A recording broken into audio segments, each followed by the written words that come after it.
सोलह कारण भाई तीर्थंकर जे भये, हर्षेन्द्र अपार मेरु पे ले गए।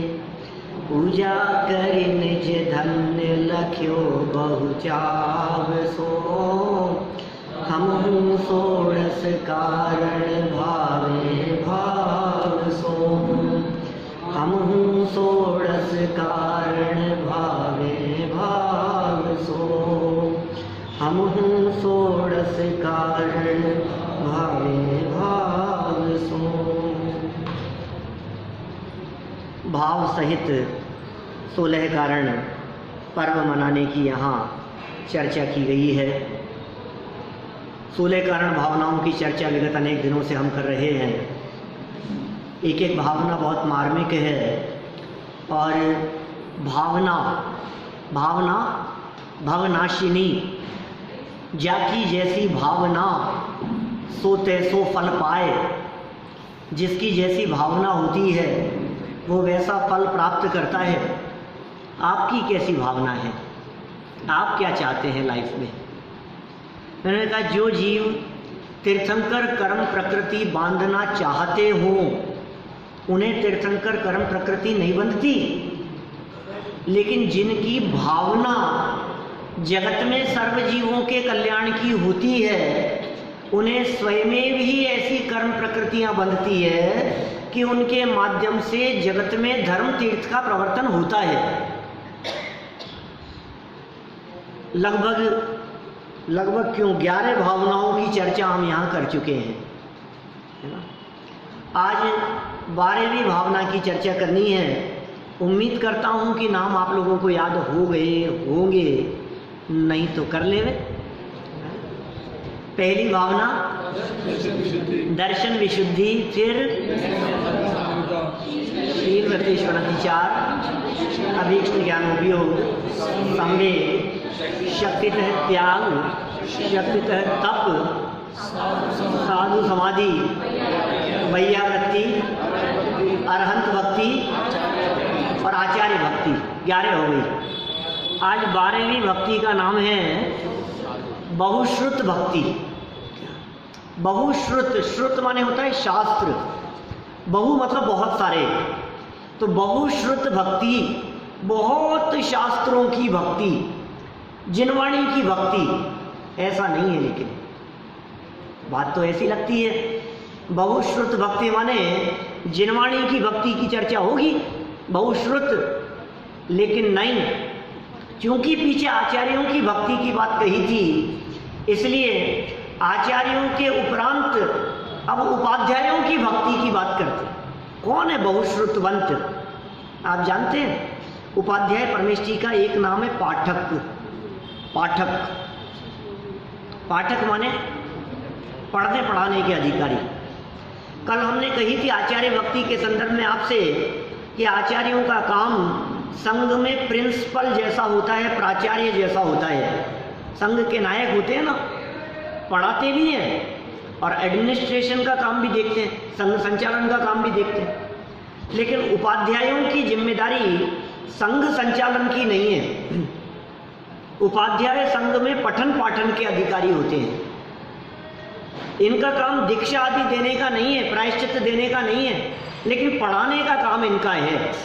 संघ में जो सर्वाधिक विशिष्ट ज्ञान के धारी हो उन्हें आचार्य परमेष्ठी के माध्यम से उपाध्याय संज्ञा दे दी जाती है, उपाध्याय का पद प्रदान कर दिया जाता है। वे संघ में अन्य मुनिराजों को पढ़ाने का कार्य करते हैं, इसलिए वे पाठक भी कहलाते हैं। कई जगह भक्तियों में, स्तुतियों में, पूजन पीठिका आदि में कई जगहों पर उपाध्याय परमेष्ठी के लिए पाठक शब्द मिलता है। सिद्ध चक्र निदान में भी आता है बहुत जगह पर। और आचार्य तो सूरी हैं और उपाध्याय पाठक है। तो ये पाठक क्यों है और कितना ज्ञान है इनको? तो कहा 11 अंग और 14 पूर्व का ज्ञान है। आचार्य परमेष्ठी 36 मूल गुण के धारी होते हैं, तो उपाध्याय परमेष्ठी 25 मूल गुण के धारी होते हैं। अरहंतों के 46, सिद्धों के 8, आचार्यों के 36 उपाध्यायों के 25 और सामान्य मुनिराजों के 28। तो जो उपाध्याय परमेष्ठी के 25 मूल गुण हैं, आप जानते हैं वे 25 मूल गुण कौन से हैं? 11 अंग और 14 पूर्व। 11 अंग 14 पूर्व हैं भैया। आचारांग, सूत्रकृतांग, स्थानांग, सम्मायांग, व्याख्या, प्रज्ञप्ति, ज्ञात्र, धर्म कथा, उपासकाध्ययन, अंत्यकृतदशा, अनुत्तरोपातिदशा, प्रश्न, व्याकरण, विपाक सूत्र और दृष्टिवाद। ये 12 अंग हैं। इनमें 12वें अंग के 5 भेद हैं, जिनमें एक भेद है पूर्व। पूर्व नाम है उसका। तो 11 अंग और 14 पूर्व, माने एक प्रकार से जो द्वादशांग के ज्ञाता होते हैं वे उपाध्याय कहलाते हैं।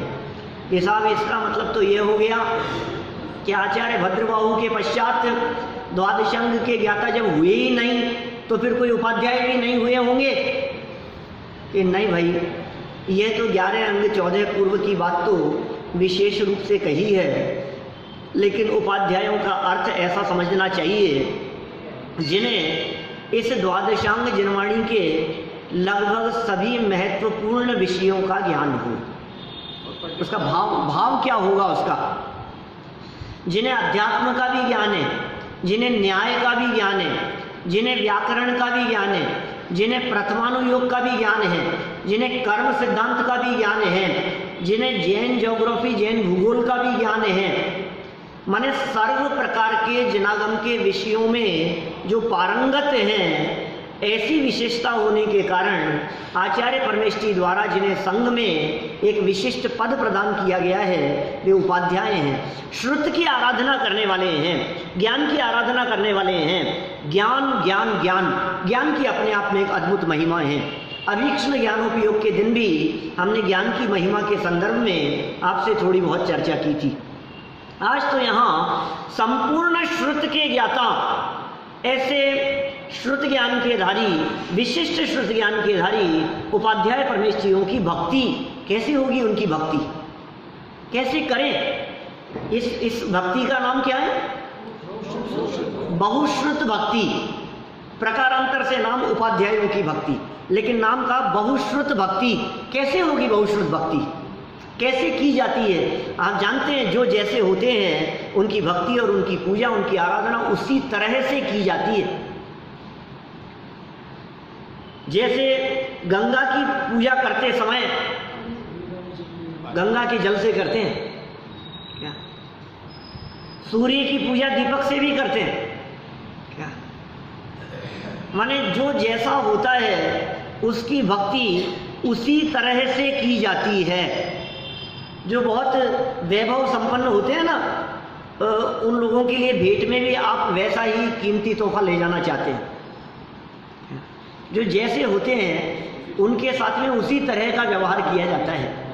बहुश्रुतवंत की भक्ति क्या होगी?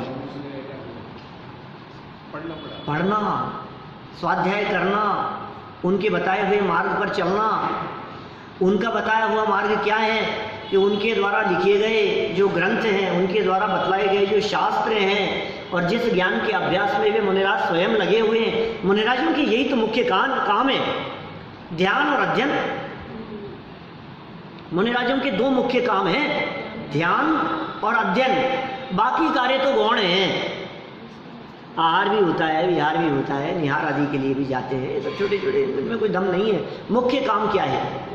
मुनिराजों की परिभाषा हमने पढ़ी थी रत्नकरण श्रावकाचार्य के आधार पर, आपको ध्यान होगी, याद भी कराई थी। विषयाशावशातीतो निरारंभो परिग्रह, ज्ञान ध्यान तपोरत तपस्वी स प्रशस्यते। भैया याद है क्या कुछ? थोड़ा थोड़ा इतना तो याद आ रहा है कि कुछ तो किया था हमने। विषय आशावशातीतो, विषय और आशाओं से जो अतीत हो गए हैं। विषय आशावशातीतो निरारंभो परिग्रह, आरंभ और परिग्रह से भी जो रहित हो गए हैं, और ज्ञान ध्यान और तप में जो तल्लीन रहते हैं, वे तपस्वी हैं, वे हमारे मुनिराज हैं। तो मुनिराजों के काम ज्ञान ध्यान तप। ध्यान और तप ये व्यक्तिगत हैं, और ज्ञान का उपयोग अन्य के लिए भी हो जाता है। ध्यान में गर्भित हो जाता है तप भी, क्योंकि तप का ही उत्कृष्ट भेद है ध्यान। तप के 12 भेद हैं और तप के 12 भेदों में सर्वोत्कृष्ट है ध्यान। तो ज्ञान और ध्यान, ज्ञान पूर्वक होता है ध्यान, तो ज्यों ज्यों ज्ञान बढ़ता है त्यों त्यों ध्यान बढ़ता है, ज्यों ज्यों ज्ञान बढ़ता है त्यों त्यों समझ बढ़ती है, त्यों त्यों एकाग्रता बढ़ती है, त्यों त्यों तल्लीनता होती है। तो ज्ञान और ध्यान ये एक ही सिक्के के 2 पहलू हैं एक प्रकार से।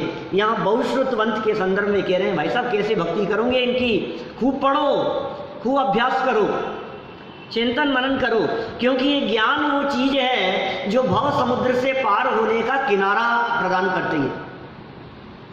ज्ञान वो चीज है जो हमारे में स्व और पर का भेद कराती है। निज को निज पर को पर जान, फिर दुख का नहीं लेश निदान। क्या?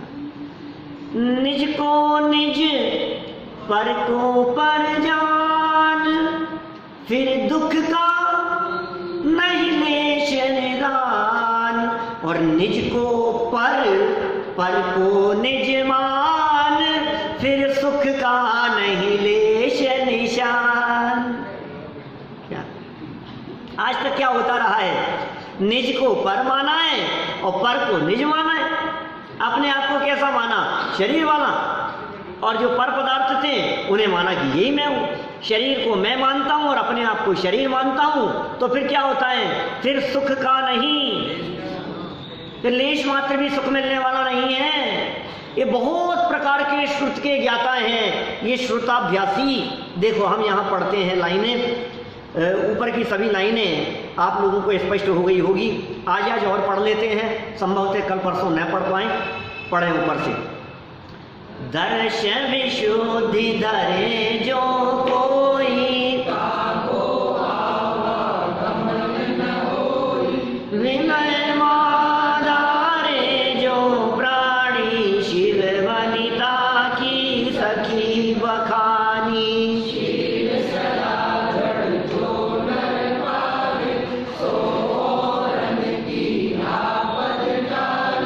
ज्ञानाभ्यास करे मन माही, ताके मोह महातम नाही। जो संवेद भाव विस्तारे, सुरत मुक्ति पद आप निहारे। दान देय मन हर्ष विशेषे, भव यश पर भव सुख देखे।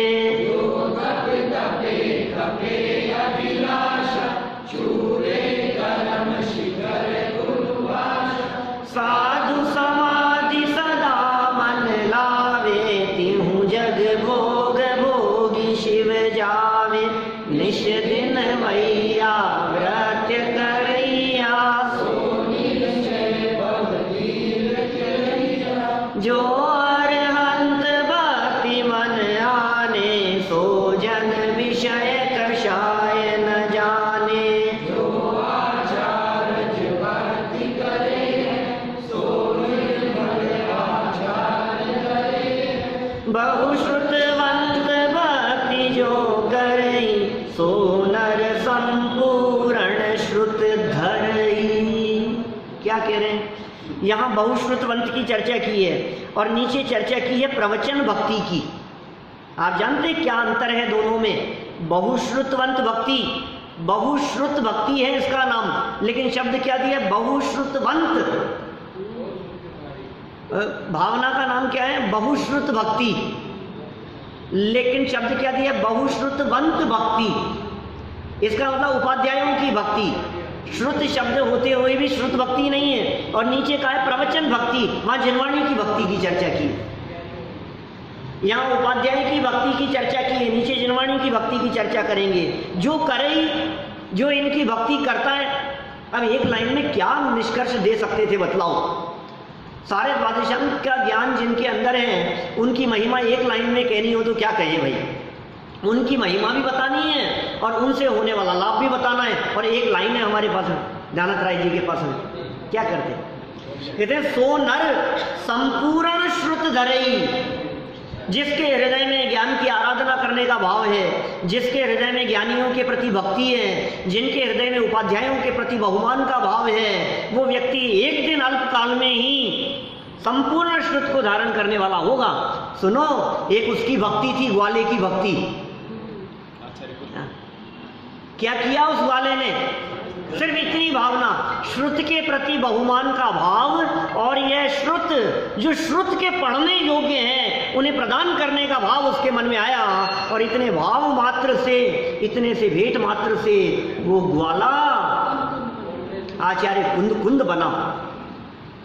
जीवन पूरा होकर के भविष्य में वो कुंद कुंदाचार्य के नाम से प्रसिद्ध होगा, भविष्य में कुंद कुंदाचार्य बना। आप सोचिए कैसे श्रुत के प्रति जो बहुमान का भाव है वो संपूर्ण श्रुत के ज्ञाता, अध्यात्म का मर्मज्ञ उसे बना दिया। तो बहुश्रुतवंत के प्रति जिसके हृदय में भक्ति होगी वो श्रुतवंत हो जाए, तो इसमें कौन से आश्चर्य की बात है। वो अल्पकाल में निश्चित ही संपूर्ण श्रुत को, क्या कहा, सो नर वह मनुष्य संपूर्ण माना द्वादशांग श्रुत धरेही, श्रुत को धरेगा, द्वादशांग श्रुत को धरेगा। अर्थात हम ऐसा भी कह सकते हैं कि वो अल्पकाल में द्वादशांग श्रुत का धरता होगा, माने पूर्ण ज्ञानी, केवल ज्ञानी, अरहंत बनेगा, माने तीर्थंकर बनेगा। ये भाव है इसके पीछे। संपूर्ण श्रुत धरेही, संपूर्ण श्रुत को अकेला समझने वाला नहीं, संपूर्ण श्रुत को अंदर में धारण कर जगत में प्रचारित करने वाला ऐसा तीर्थंकर बन जाएगा। ये भाव इन्होंने यहाँ व्यक्त किया है। आगे 4 भावनाएं और हैं हमारे पास में, कल 2 और परसों 2 करके हम पूरी कर देंगे, है ना। कल वो अतिरिक्त प्रवचन नहीं लेंगे ऐसा सोचते हैं, जो भी होगा देखते हैं। चलिए।